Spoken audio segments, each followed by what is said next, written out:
Si Lara ay isang masigla at masaya na dalaga na nabighani sa puso ni Denny, isang Filipino-American na nakilala niyo noong nagbakasyon ito sa Pilipinas.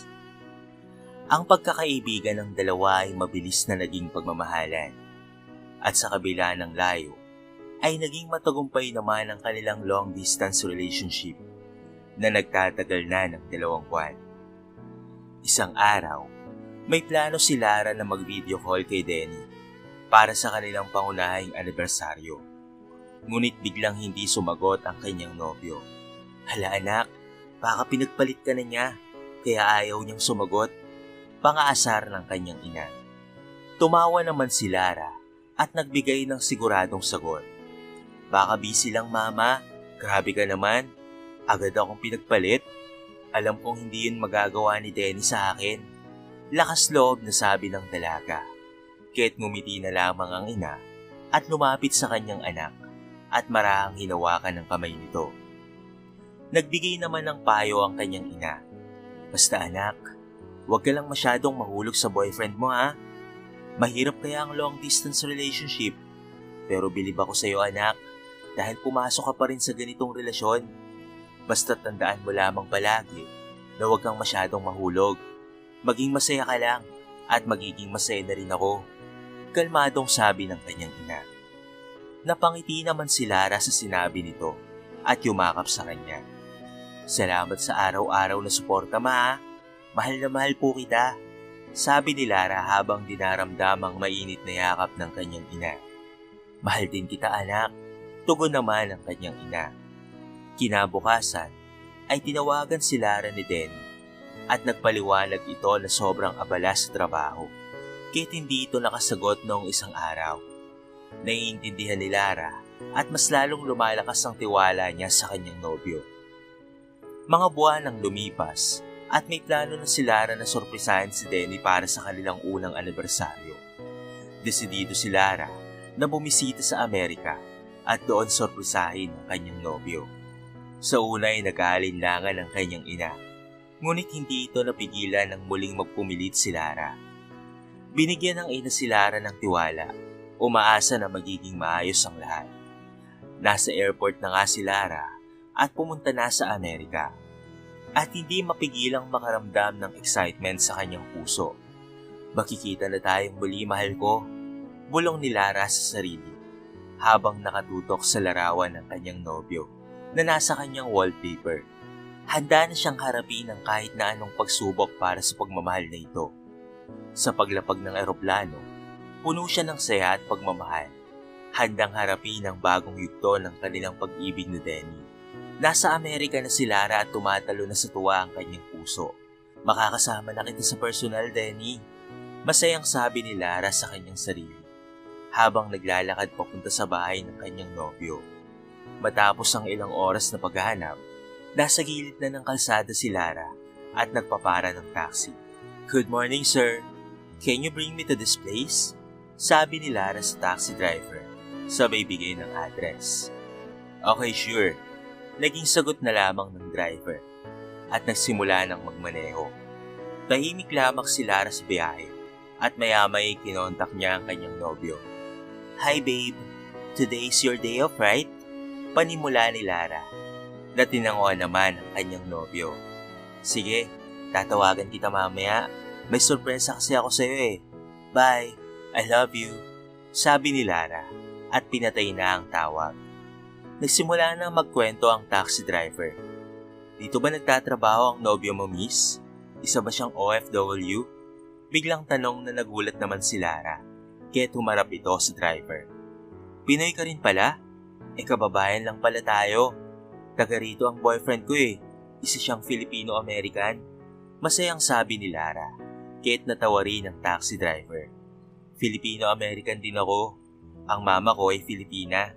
Sabi ng binatang driver, kaya't pumayag si Lara. So, nagpunta ka pala dito sa Amerika para makita ang nobyo mo? Tanong ng driver na tinanguan naman ni Lara at ngumiti. Oo, ngayon ang first anniversary namin at susurpresahin ko siya by traveling here para lang makita siya. Ngiting sabi ni Lara na halatang kinikilig pa. Maya-maya ay natahimik na lamang ang binatang driver at ito ay humalakhak ng tawa. Nalito naman si Lara at hindi maintindihan kung bakit ito tumatawa. Sir? Excuse me? Bakit ka tumatawa? Nagtatakang tanong niya. Kaya mas lalong natawa ang binatang taxi driver. So ibig sabihin, ito ang unang pagkakataon na magkikita kayo ng boyfriend mo? Muling tanong ng binata. Ito na ang pangalawang beses na magkikita kami ng boyfriend ko. May problema ba doon? At bakit mo ba ako pinagtatawanan? Medyo naiinis na tanong ni Lara. Sorry miss ha. Grabe. Natatawa lang kasi ako. First time kong may makausap na babaeng handang pumunta dito sa Amerika mula sa Pilipinas. Para lang makita sa pangalawang beses ang nobyo niya. Meron rin palang mga ganong babae. Ang astig naman. Natatawang sabi ng binata. Kaya't kumunot na lamang ang noo ni Lara. At naiinis na para bang pinagtatawanan ng binata ang effort na ginawa niya para sa kanyang nobyo. Ano naman ang nakakatawa dun ha? Nagmamahalan kaya kami, tapos pinagtatawanan mo ako? Inis na saad ni Lara. Kaya't kumalma na lamang ang binata. Ngunit hindi pa rin mawala-wala ang ngiti nito sa mga labi. Nako, napagdaanan ko na yan at ayoko nang mangyari sa akin yun ulit. Sabi ng binata, kahit natahimik na lamang si Lara at ang buong biyahe. Ilang oras ang lumipas at nakarating na sa kanyang destinasyon si Lara. Nandito na po tayo ma'am. Sana maging masaya ang pangalawang beses na pagkikita niyo ng boyfriend mo ha. Sabi ng binatang driver at tumawa na naman ito. Hindi na ito masyadong pinansin pa ni Lara at lumabas na sa taxi matapos mabigyan ng pera. Nasa labas na si Lara at kasalukuyan siyang nakaharap sa malaki at nag-iisang bahay. Alam niyang ito ang bahay ng kanyang nobyo. Nandito na ako mahal ko. Sa wakas ay makakasama na ulit kita. Masayang bulong ni Lara sa kanyang sarili. Nang makarating si Lara sa harapan ng bahay ni Denny, agad niya itong kinontak para ito ay sorpresahin. Babe, lumabas ka sa bahay mo. May sorpresa ako sa'yo. Sabi ni Lara. Maya-maya lumabas nga si Denny. Gulat na gulat ito at mukhang kakagising lamang dahil wala pa itong damit pang itaas. Babe, bakit ka nandito? Sinong kasama mo? Tanong ni Denny. Hindi makapaniwalang nakikita niya na ngayon ulit sa personal ang dalaga. Nagpunta ako ditong mag-isa para sorpresahin ka babe. Happy anniversary. Bati ni Lara. Hinalikan nito ang binata sa labi.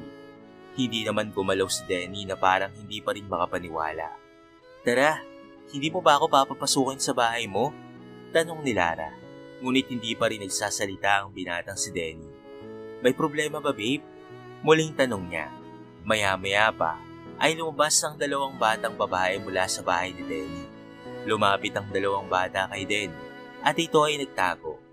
Daddy, who's that girl? Kaibigan niyo po ba siya? Tanong ng isang batang babae. Kit natigilan naman si Lara. Daddy, Mommy said let's go inside.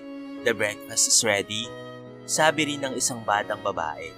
At napalunok na lamang si Lara at kumunot ang kanyang noo. May pamilya ka na pala? Pero bakit? Bakit nakikipaglandian ka pa rin sa akin? Umiiyak na sabi ni Lara na para bang gusto niyang saktan si Denny pero hindi niya yun magawa sa harapan ng dalawang bata. I'm sorry Lara, pero seryoso, mahal kita pero mahal ko rin ang pamilya ko. Nakayo kong pag-amin ni Denny kaya't mas lalong umiyak si Lara at hindi niya maintindihan ang kanyang nararamdaman. Walang hiya ka, may bala ka pang gawin akong kabit? Umiiyak na sabi ni Lara, kaya't mas lalong nahihiya ang binatang si Denny at hindi na makapagsalita.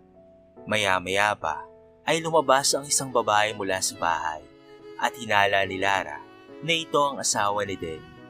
Agad na pinunasan ni Lara ang kanyang mga luha at dali-daling umalis roon. Hindi rin siya tinawag ni Denny upang pabalikin, kaya mas lalong umiyak ang dalaga habang naglalakad papalayo sa lugar. Ayaw niyang makasira ng pamilya, kaya't mas minabuti na lamang niyang lumayo. Umiiyak nang umiiyak si Lara. Hindi makapaniwalang ang kasiyahang inaasahan niya ay mabilis na mapapalitan ng mapait at masakit na katotohanan. Matapos malaman ni Lara ang tunay na pagkatao ni Denny, nawala ang ngiti ng dalaga at nawala na ito ng gana. Sinusubukan siyang tawagan ni Den, ngunit wala na siyang balak na sagutin pa ang kanyang nobyo. Nakatambay si Lara sa isang park habang lumuluha. Maya-maya pa ay may taxi na pumarada sa harapan niya at napatingin siya rito. Bumukas ang bintana at nakita niya ang binatang taxi driver na nakausap niya kanina. "O bakit ka umiiyak? Anong nangyari sa inyo ng boyfriend mo?" Tanong ng binatang driver. Inirapan na lamang ito ng dalaga at saka tumayo. "Kung nandito ka lang para asarin ako, please, umalis ka na lang." Inis na sabi ni Lara at akma na sanang aalis nang tawagan siyang muli ng binata. "May alam akong lugar para mailabas mo yung galit mo sa puso mo."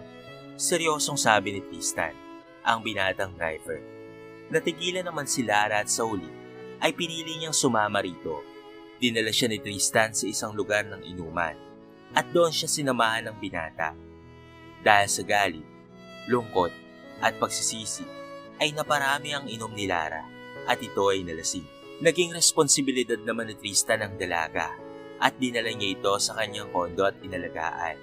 Kinabukasan ay nagising na lamang si Lara na may sobrang sakit ng ulo. Ngunit dahil sa tulong ni Tristan, kahit papaano ay nailabas niya ang galit niya sa kanyang puso. Simula noon ay naging mas malapit si Lara kay Tristan at dahil nasa Amerika na rin ang dalaga, sinamantala niya na ang pagkakataon na makapunta sa magagandang pasyalan sa Amerika. Sa tulong ni Tristan ay nakapunta si Lara sa mga magagandang pasyalan. Naging masaya siya kasama ang binata at naging malapit sila sa isa't isa. Nagkwentuhan sila patungkol sa kanilang mga buhay at naging magkaibigan sina Lara at Tristan. Kinuwento ni Tristan na laro-laro lang niya ang pagiging taxi driver at may iba itong pinagkakaabalahan sa buhay. Naging mas masaya ang dalawa hanggang sa kinailangan na ni Larang bumalik sa Pilipinas at magpaalam kay Tristan. Inihatid si Lara ni Tristan sa airport at pareho silang malungkot sa huling pagsasama. "Salamat sa lahat, Tristan ha. Kahit papaano ay uuwi ako sa Pilipinas na hindi luhaan. Kung hindi dala-dala ko ang magagandang alaala natin dito sa Amerika. Salamat sa pagiging mabuting kaibigan sa akin ha." Ngiting sabi ni Lara. Napangiti rin si Tristan na tumango. "Mag-iingat ka palagi, Lara ha. Masaya rin akong nakilala ka." Ngiting sabi naman ni Tristan at nagpaalam na sa isa't isa. Matapos magpaalam, nakasakay na si Lara sa eroplano papuntang Pilipinas. May masakit mang nangyari sa kanya sa Amerika, agad rin naman itong napalitan ng saya dahil sa kaibigan niyang si Tristan. Kahit papaano, ay uuwi si Lara sa Pilipinas na may ngiti sa kanyang labi at nagdadala ng magandang alaala mula sa kanyang paglalakbay sa Amerika. Isang buwan na ang nakakalipas mula nang magtungo si Lara sa Amerika at unti-unti siyang nagbubon. Mas tinutuunan na niya ng pansin ang kanyang sarili. Isang araw, ay nasa isang mamahalin at kilalang coffee shop si Lara at mag-isa siyang umiinom. Maya-maya pa ay bigla siyang kinausap ng isang tini. Agad niya itong nilingon at napangiti na lamang nang makita si Tristan na nakakiting nakaharap sa kanya. "Kamusta ka na, Lara? Masaya akong makita kang muli." Ngiting bati ni Tristan. Hindi naman makapaniwala si Lara at napatayo ito at niyakap ang binata. Napapikit na lamang si Lara nang maalala ang mga kwento noon ni Tristan sa kanya patungkol sa pagiging negosyante nito dito sa Pilipinas at bilang isa sa mga mayayaman na businessman. "Masaya rin akong makita kang muli, Tristan." Nakangiting bulong ni Lara. Simula noon ay nagsimula na ang patuloy na paggawa ng magagandang alaala nila Tristan at Lara. Mas naging mas maganda ang samahan nilang dalawa lalo na't mananatili na si Tristan sa Pilipinas. Nagsasama na silang dalawa, puno ng saya at magagandang alaala. Hindi inaasahan ni Lara na ang dating mapait na buhay ng pag-ibig ay agad na mapapalitan ng masayang alaala kasama si Tristan. "Nagbago ang lahat, Tristan. Salamat sa pagbibigay ng bagong simula," sabi ni Lara na puno ng pasasalamat. "Salamat din sa iyo, Lara. At ngayon, tara na, gawin nating mas makulay ang hinaharap natin," tugon ni Tristan. Puno rin ng saya sa mga mata. Nagsimula silang maglakad papalabas ng coffee shop, dala ang masusing damdamin para sa isa't isa. Ang buhay ni Lara ay naging daan ng aral para sa kanya. Naisip niya kung paano niya nagawang mapagtagumpayan ang masalimuot na karanasan na iyon. Sa huli, natutunan niyang maging mas independyente at maging mas matatag sa buhay. Nagtagumpay si Lara sa pagbangon mula sa pagdadapa ng kanyang puso. Natutunan niyang mahalin ang kanyang sarili at muling bumangon na puno ng lakas at determinasyon. Ang buhay ni Lara ay naging inspirasyon para sa mga taong nagdaan sa masalimuot na pag-ibig, na magtiwala sa sarili na mas meron pang magandang darating.